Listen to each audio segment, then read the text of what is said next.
नमस्कार दोस्तों, हमारी आज की कहानी से हम जानेंगे कि किस तरह हमारी सोच हमारे व्यक्तित्व को प्रदर्शित करती है।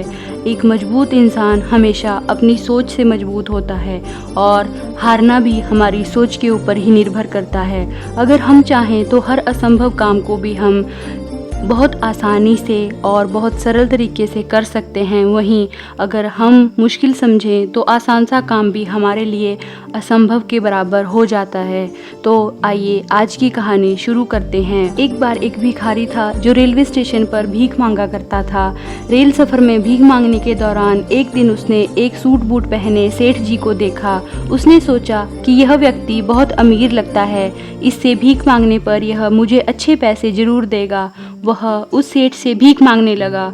भिखारी को देखकर उस सेठ ने कहा, तुम हमेशा मांगते ही हो, क्या कभी किसी को कुछ देते भी हो? भिखारी बोला, साहब मैं तो भिखारी हूँ, हमेशा लोगों से मांगता ही रहता हूँ, मेरी इतनी औकात कहाँ कि किसी को कुछ दे सकूँ। सेठ, जब किसी को कुछ दे ही नहीं सकते तो तुम्हें मांगने का भी कोई हक नहीं है।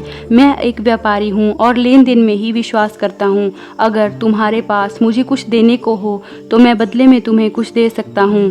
तभी वह स्टेशन आ गया जहाँ पर उस सेठ को उतरना था। वह ट्रेन से उतरा और चला गया।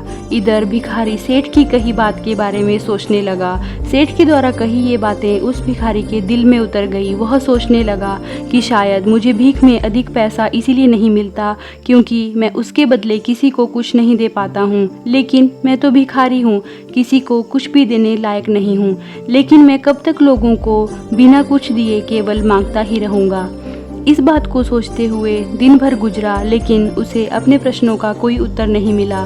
दूसरे दिन जब वह स्टेशन के पास बैठा हुआ था तभी उसकी नज़र कुछ फूलों पर पड़ी जो स्टेशन के आसपास पौधों पर खिले थे। उसने सोचा, क्यों ना मैं भीख के बदले लोगों को कुछ फूल दे दिया करूं।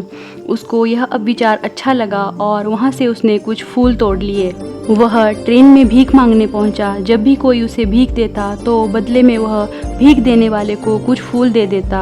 उन फूलों को देखकर लोग खुश हो जाते और अपने पास रख लेते थे। अब भिखारी रोज फूल तोड़ता और भीख के बदले में उन फूलों को लोगों में बांट देता।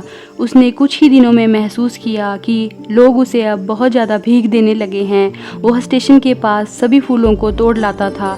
जब तक उसके पास फूल रहते तब तक उसे बहुत से लोग भीख दे देते थे, लेकिन जब बांटते बांटते फूल खत्म हो जाते तो उसे भीख भी नहीं मिलती थी। अब ऐसा रोज ही चलता रहा। एक दिन जब वह भीख मांग रहा था तो उसने देखा कि वही सेठ ट्रेन में बैठे हैं जिनकी वजह से उसे भीख के बदले फूल देने की प्रेरणा मिली थी।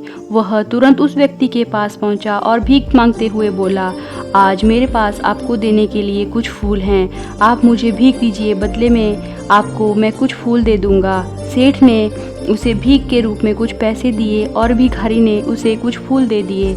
अब सेठ को यह बात अच्छी लगी। सेठ ने कहा, वाह क्या बात है, आज तुम भी मेरी तरह एक व्यापारी बन गए हो। इतना कहकर फूल लेकर वह सेठ स्टेशन पर उतर गया। लेकिन उस सेठ के द्वारा कही गई बात फिर से उस भिखारी के दिल में उतर गई। बार बार वह सेठ के द्वारा कही गई बात के बारे में सोचने लगा और बहुत खुश हुआ। उसकी आंखें अब चमकने लगी थी। उसे लगने लगा कि उसके हाथ सफलता की वह चाबी लग गई है जिसके द्वारा वह अपने जीवन को बदल सकता है। वह तुरंत ट्रेन से नीचे उतरा और उत्साहित होकर बहुत तेज आवाज में आसमान की ओर देखते हुए बोला, मैं भिखारी नहीं हूँ, मैं तो एक व्यापारी हूँ। मैं भी उस सेठ के जैसा बन सकता हूँ, मैं भी अमीर बन सकता हूँ।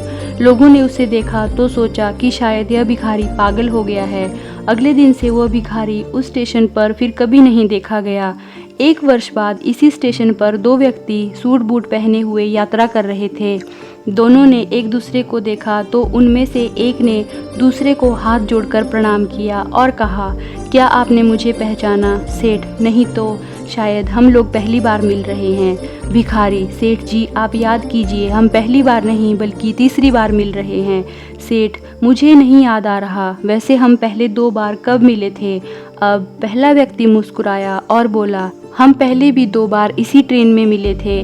मैं वही भिखारी हूँ जिसको आपने पहली मुलाकात में बताया था कि मुझे जीवन में क्या करना चाहिए और दूसरी मुलाकात में बताया कि मैं वास्तव में कौन हूँ।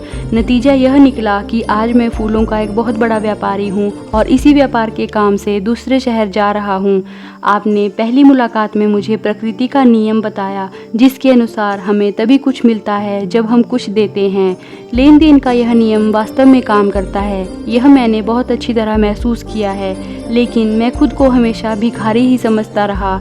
इससे ऊपर उठकर मैंने कभी सोचा ही नहीं था। और जब आपसे मेरी दूसरी मुलाकात हुई तब आपने मुझे बताया था कि अब मैं एक व्यापारी बन चुका हूँ। मैं समझ चुका था कि वास्तव में मैं भिखारी नहीं बल्कि व्यापारी हूँ। समझ की ही तो बात है, भिखारी ने जब तक स्वयं को भिखारी समझा तब तक वह भिखारी ही रहा। जब उसने स्वयं को व्यापारी मान लिया तो वह व्यापारी बन गया। तो दोस्तों, ये थी हमारी आज की छोटी सी कहानी। हमें आशा है कि इस कहानी को सुनकर आप लोग भी अपनी दिशा परिवर्तित जरूर करेंगे, क्योंकि जिस तरह हम सोचते हैं उसी तरह हम बन जाते हैं। तो हमें आशा है कि अगर आप किसी मुश्किल परिस्थिति में भी हैं तो खुद को मजबूत बनाइए, मजबूर नहीं। तभी हम सब मजबूती से मुश्किल हालातों से लड़ने का भी हौसला रखेंगे। इसी आशा के साथ धन्यवाद। आपका समय शुभ हो।